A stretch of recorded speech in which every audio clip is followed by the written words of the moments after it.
दास्तां है ये,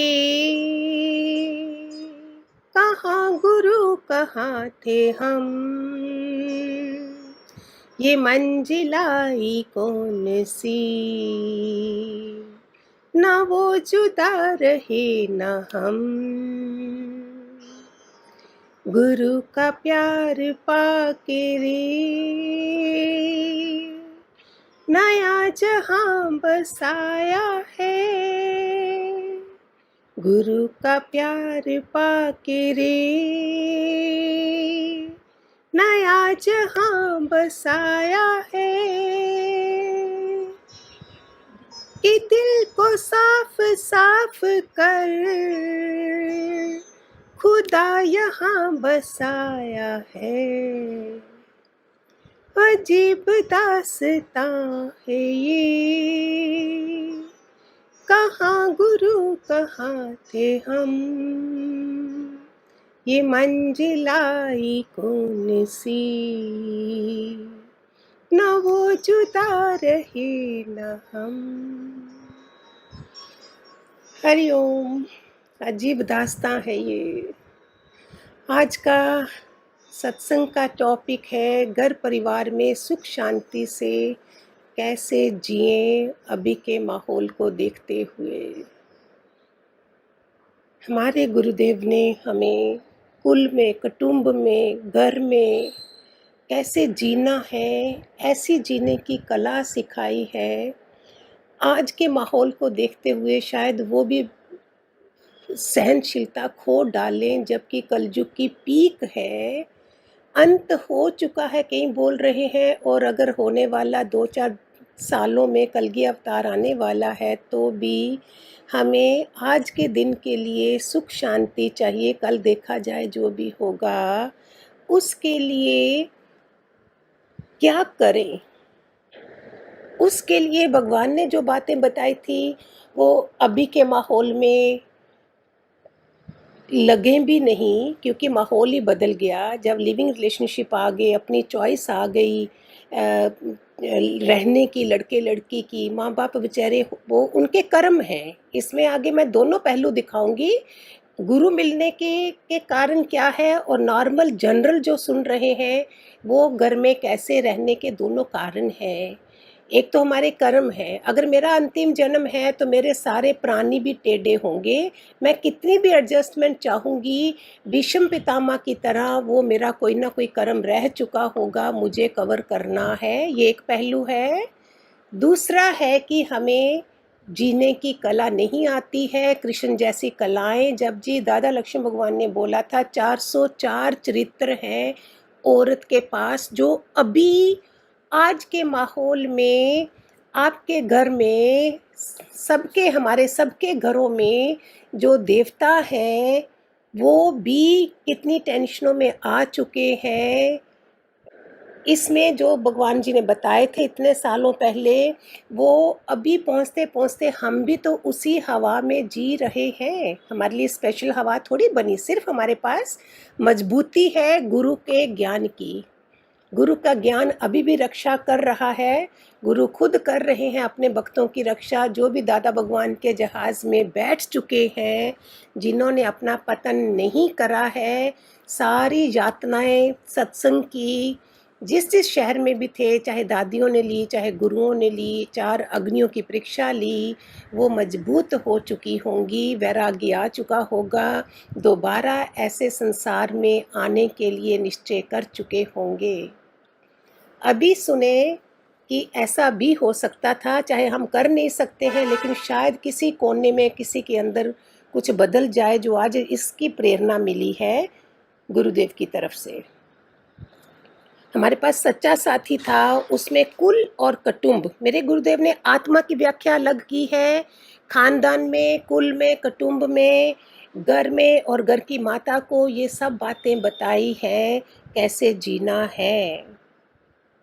वह गुण अपने में उत्पन्न करो जिससे पिता और दादा का नाम रोशन हो। ये कुल और कुटुंब के लिए हमारे गुरुदेव दादा लक्ष्मी भगवान जी ने ये हमें पढ़ने के लिए दिया था, वानियों में बताया था कि कैसे जिया जाए, वह गुण अपने में उत्पन्न करो। शायद इस ऑडियो वीडियो को देख के कोई भी मिस नहीं करे, जिससे शायद आज ही हमारा जीवन बदल दे।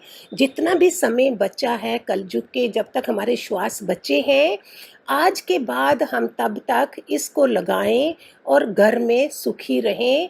आई होप मोस्ट इम्पॉर्टेंट है जो परिवार में रहना अभी, आत्मा, परमात्मा, विवेक चूड़ामणि, योग वशिष्ठ, अवधूत गीता, गुरु गीता, भागवत गीता, सब कुछ आपको सुना डालूं, फिर भी घर में चलना नहीं आए, तो इसका मतलब क्या जरूरी था? पहले 7 वार हैं, Monday, Sunday, Monday, Tuesday, Wednesday, Thursday, Friday, Saturday.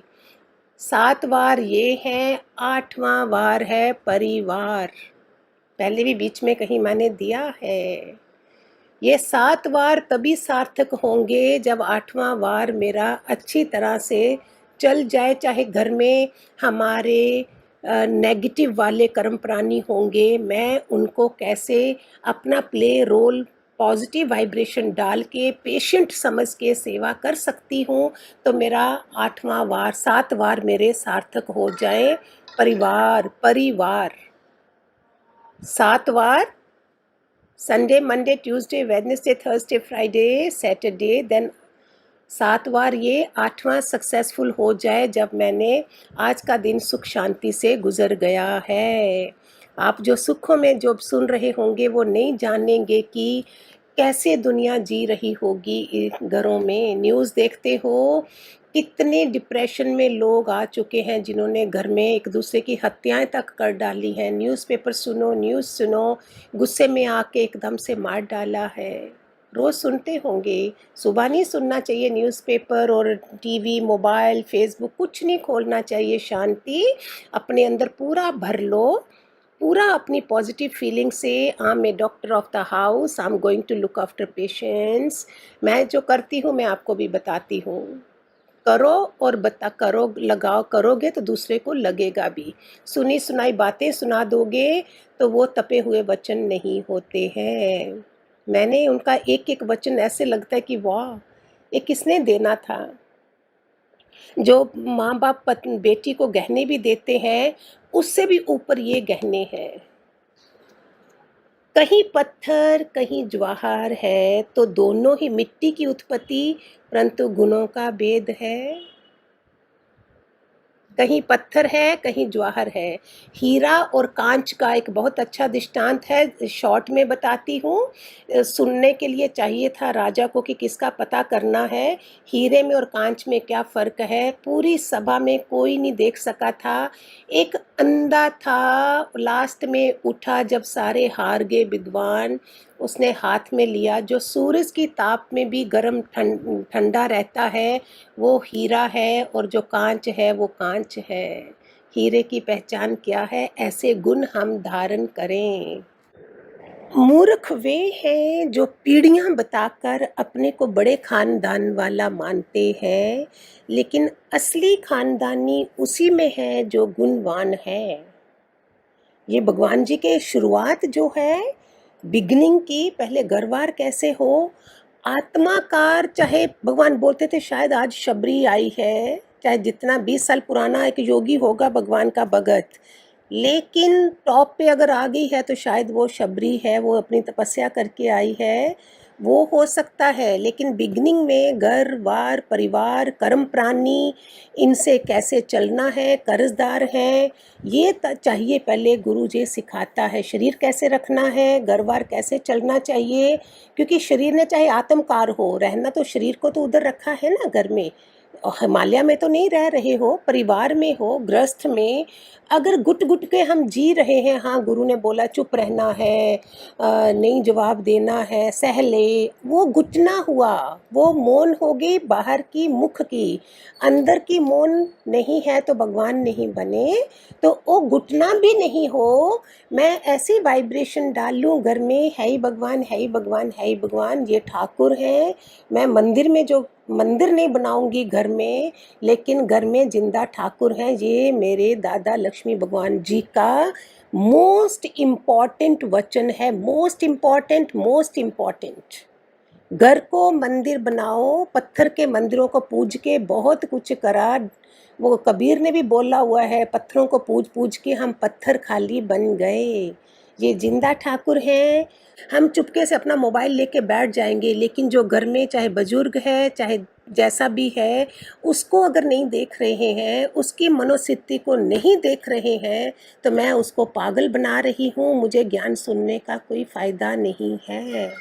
उसकी क्या हालत बन रही, इकॉनमी डाउन, पैसा मिलना नहीं है, घर में वो कैसे, उसको फिक्र। एक तो पुण्य कर्म होते हैं जो परवाह नहीं करता है। ऐसी पुण्यशाली आत्मा कहाँ मिलेंगी कलयुग में जो ऐसा नहीं सोचेंगी। तो ऐसे माहौल को रखते हुए मोस्ट इम्पॉर्टेंट सत्संग है आज का। जब ये संभल गया तो बाहर पड़ोस और देश और यूनिवर्स सारा संभल जाता है।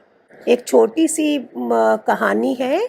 हमारे सत्संग में भी एक लड़की सत्संग से गई थी, वो 5वीं बहू थी उनके घर में। 4 बहुएं थी, सब जगह झगड़ा था कि कौन काम करेगा, आज कौन करेगा। डेट्स बनाए थे, सोमवार, मंगलवार, बुधवार, गुरुवार, शुक्रवार, एक दिन सास का भी था बीच में। ऐसे चलता था। एक छोटी बहू ज्ञानवान जाने से, क्योंकि उसके फादर ने जो घर में बोला था, जब वो निकलने लगी थी शादी के बाद, उसको घर से विदा कर रहे थे, तो पापा ने क्या बोला, फादर की सीख थी, बेटी अभी तुम्हारे माँ बाप वही हैं, समझना जो भी सुन रहे हो, बेटी तेरे मम्मी पापा अभी वही होंगे। आज के बाद तुम इस घर को अपना घर नहीं, वही तेरा घर होगा, उसको समझना है।